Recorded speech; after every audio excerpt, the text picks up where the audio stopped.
Good evening, ladies and gentlemen, and thank you very much for joining me once again live from MSC Virtuosa. In today's episode, I want to invite you for lunch in TACO&Cantina. We'll discover together the sweetest place on board, and as a special treat, I have a special guest, one of the influencers who was on board in the maiden voyage, which left Southampton on the 20th of May, but unfortunately now it's back home, missing the ship a lot. I'm Leonard Miron, and you're watching MSC Virtuosa live.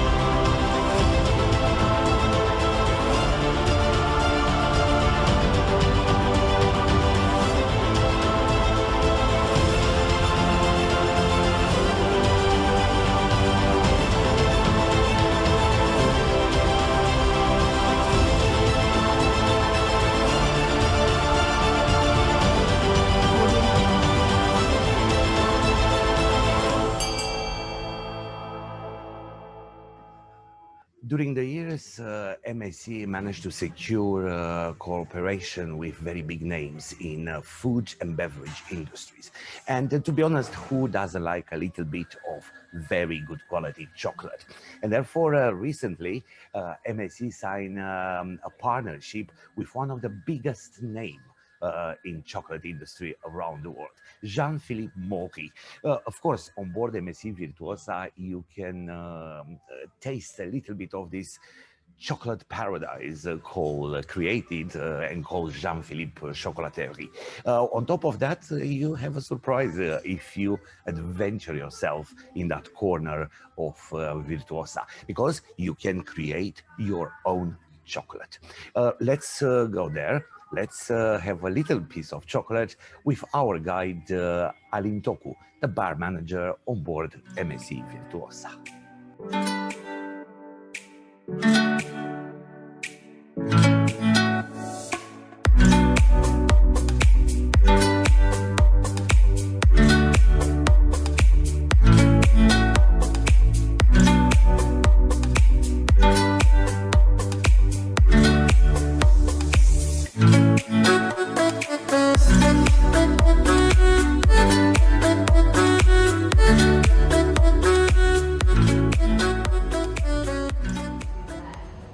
Hello, my name is Aline. Welcome to the sweetest place on board.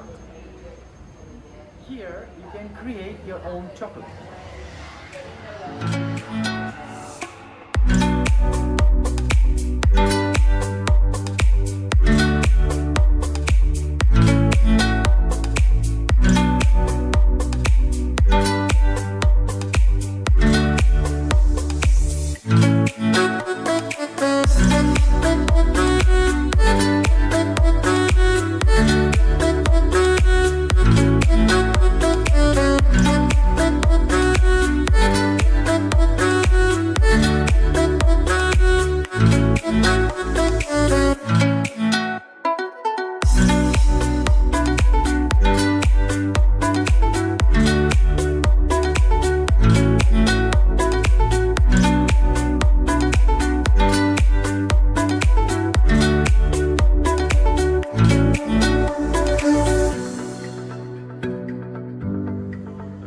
Welcome to Jean-Philippe Factory.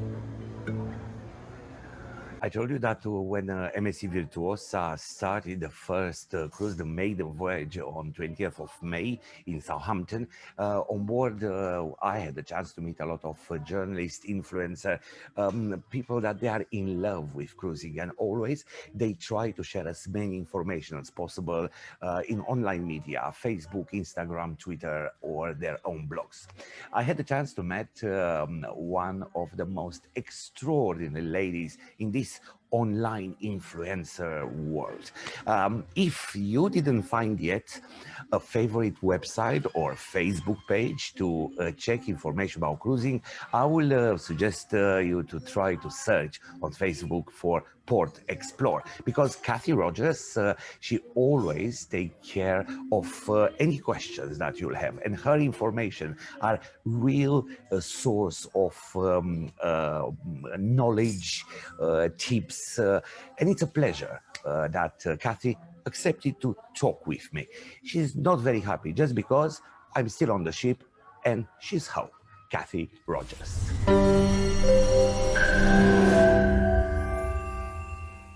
Hello, good evening, Cathy. Thank you so much for finding time to talk with me today. Oh, always got time for you, Leonard. You look a little bit upset. Is that the post-cruise depression? Yeah, definitely. This is back to birth with a bump. This is oh dear. It's looking at you sitting there. I want to be there. I don't want to be here. Yeah. I just wanted to ask you. We had such a lovely time, didn't we? Yeah, I wanted to ask you, what was your first feeling when you were on board Virtuosa on the 20th of May and the ship started sailing? Oh, I cried. I did cry. I said I'd cry and I did cry.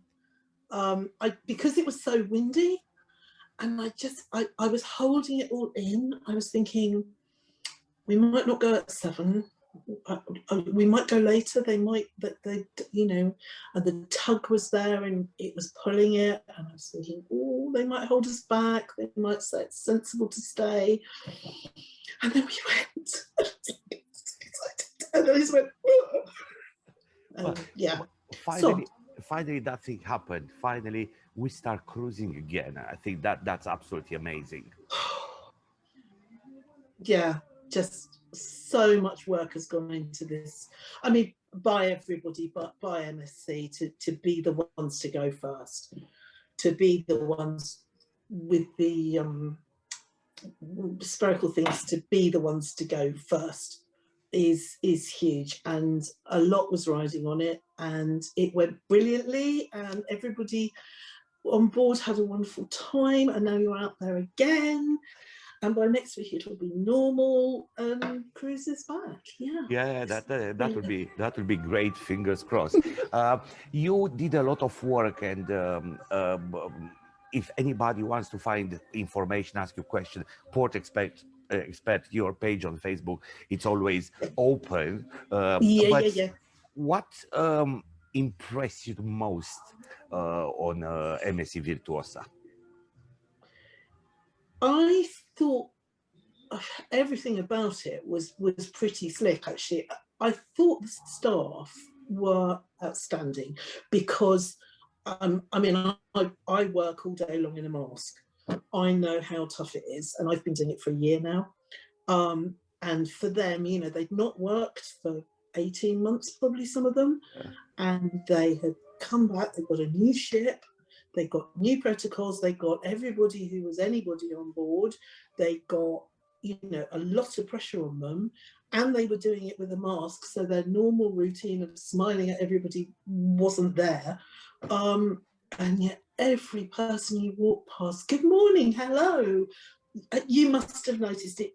They are just so lovely. All the staff, from the pool boys were brilliant. I went for a swim and they were like, oh, have another towel. I was like, no, I'm fine, no, have another towel. Oh yeah, brilliant. I went to sit in the hot tub up on Yacht Club. It was a howling gale, and I thought, I'm going to do this. I'm going to go in the hot tub. I went in, and he came in and he said, would you like a hot chocolate? Oh, how sweet. Yeah, and what I really appreciate walking up and down the ship is that they know how to smile with their eyes, because you cannot see their smile. It's what I call smizing.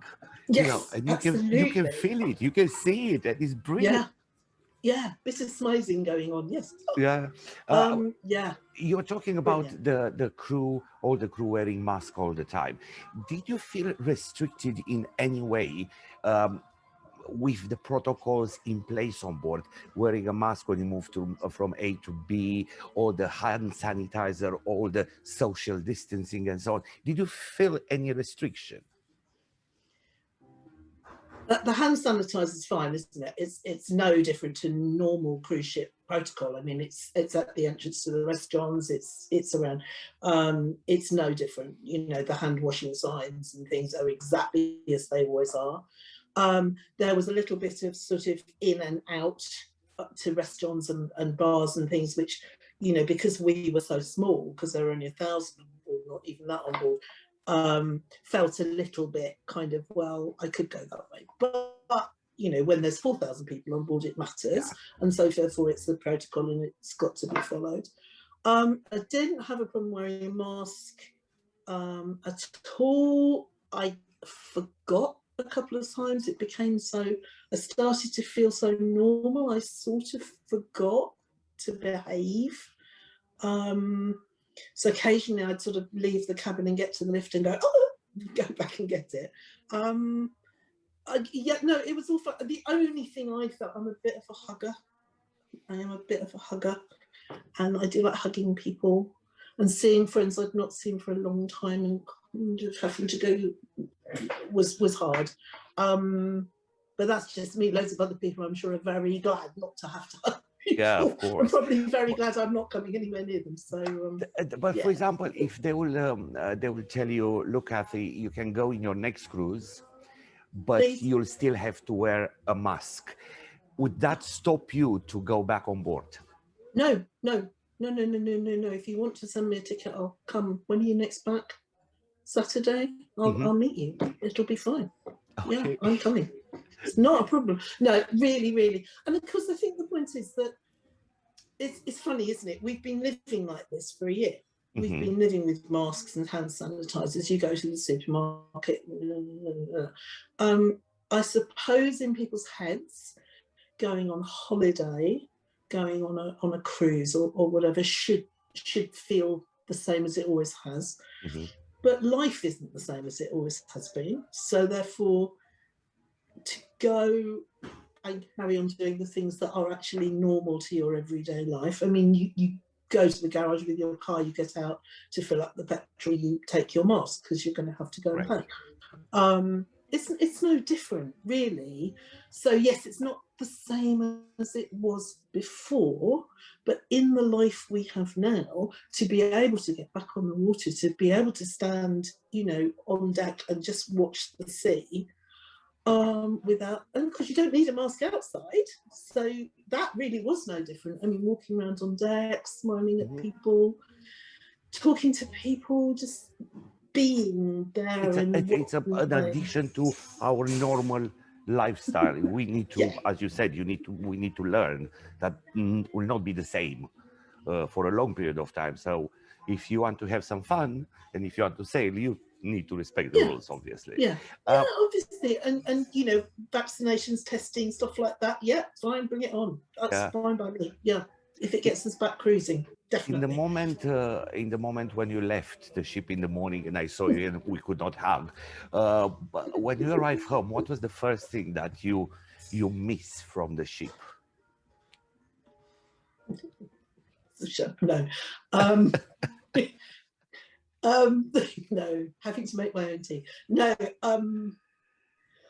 I think somewhere inside me, somewhere in my genetics, I was actually a sailor in a past life or something. It's the water, it's the movement, it's the being there. So it's really weird. So I just feel, I mean, I live in the middle of the countryside. I love it. It's beautiful. Don't get me wrong. I'm very, very lucky. But the water and the ship and the movement and the horizon, to me. What do you like best? Yeah. Thing? You've been with MSC before. This season, MSC Virtuosa will be sailing from UK. It's targeted for that they target the UK market. Did you feel that on board there was some adjustment, a kind of tailoring or of the hard and soft product to make the British market happy? Yeah, there were things on the menu were more British. Nothing. They quite good at saying you like ketchup. No, not enough. I did miss the Italians a tiny bit. I did miss The because buzz. the Italians are always so big and kind of excited, and I think a ship full of British people maybe is a little quieter. Yeah, it's like a different But anyway, lifestyle, a different culture, of course. it's fine, isn't it? They've got you, so we don't need Italians. I It's hard, isn't it? Because it wasn't full. I mean, it's a huge ship and it wasn't full.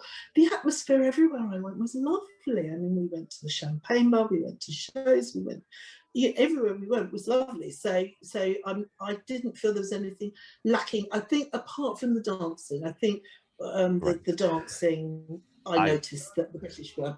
I miss that too. And now, PortExpert, it's, as I said, an amazing source of information. You'll start posting there, answering to question. Did you already get your followers, your readers, to send question and ask how it was? Did you enjoy it? Shall we go? I got a lot of questions on Instagram's probably my main sort of social media platform. So Instagram, I've got lots of communication and stories and things going on, and lots of people messaging me. PortExplore is really about going ashore. So we're less about cruise ships individually and whether or not you need insurance, and more about what to do when you get there and how to have a good time ashore, and when to choose the ship's excursion and when it's okay not to. So for PortExplore at the minute, it's hard, because obviously the answer is you have to go on a ship's excursion. You haven't got a choice. Yeah. And if you want to go ashore, that's the rules. I was getting on a ship's short excursion when we got to Portland, because I really thought I should. But when push came to shove, I sort of felt, you know what, I'm just going to stay on and do more about the ship, which isn't what I normally do. Yeah, you like to discover the ports. And, yeah. And so I'd done a lot of research on Portland, and I'd found out lots of things, and it's an area I know quite well anyway, so I was quite excited. It amused me. They were calling it the Jurassic Coast, and I thought there were kids looking for dinosaurs. If you I didn't see. Well, we are in Portland today, Cap. Cannot see any. Day. I think we're quite safe. You're safe. Yeah. Yeah. If you go on the coast at low tide, there is a beach where you can literally see dinosaur footprints in the rock. Ah, interesting. So it's it's fascinating. It's a place that you see. I live in this country, but I never thought to come and visit Portland, for example. And I'm sure that therefore cruising, it's such a good opportunity to move from one port to another, from one place to another, to discover things that maybe you'll not have the time or the resources or the I don't know, travel ways to go there.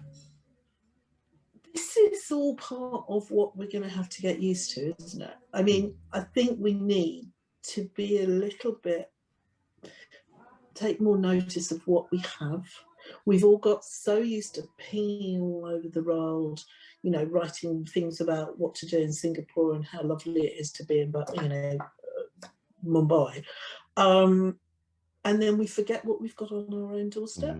So, I mean, we're from Kent. So I went and did a thing on Dover. I went down to Dover in lockdown, or just after lockdown, but while the cruise ships were shut, and went and did a day in Dover, how to come off a cruise ship, what to do in Dover.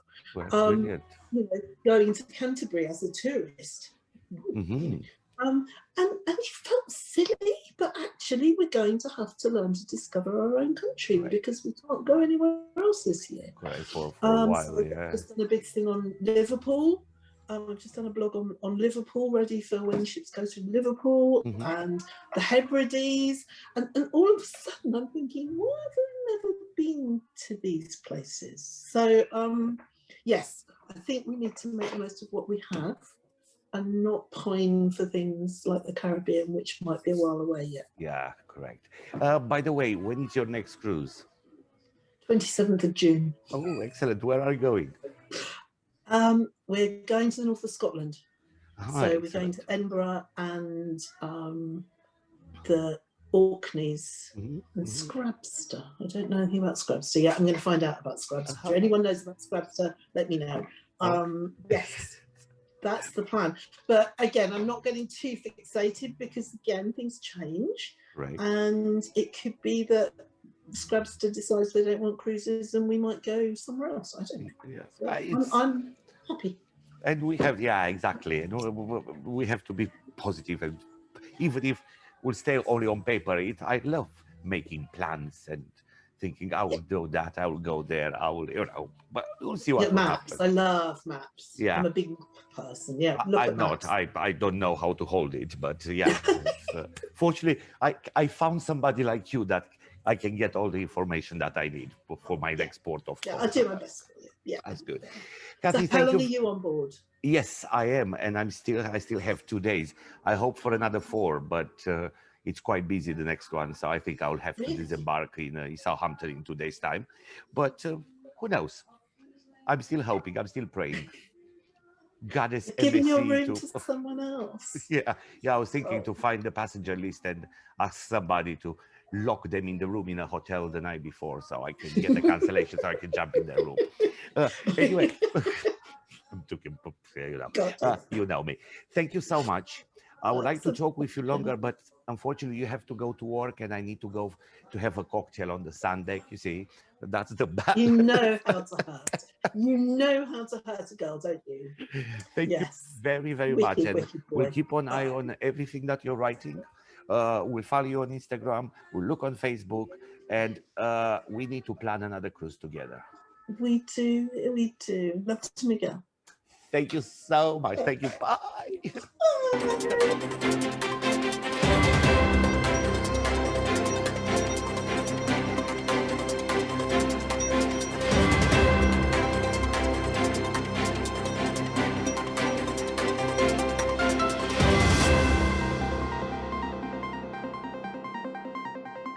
I told you so many times that I think the only problem that you have on board MSC Virtuosa is to keep the calories under control, because you have the chance to have amazing breakfast, fabulous lunch, and exquisite dinner. Yesterday, I was forcing myself to forget the way to your club restaurant for breakfast, and I tried to save myself for lunch, and my option was TACO&Cantina. Are you hungry?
is all for tonight. Don't forget that tomorrow at 7 p.m. Central European Time on YouTube channel Leonard Miron 1969, you can watch another episode live from MSC Virtuosa. Tomorrow, I want you to have some retail therapy on board. You'll experience the gala, the elegant dinner in your club restaurant, and we'll discover together secret gems on board MSC Virtuosa. But that will be tomorrow, 7 p.m. Central European Time. Thank you very much for watching once again, and don't forget, ignore the waves and keep sailing. Bye-bye, see you tomorrow.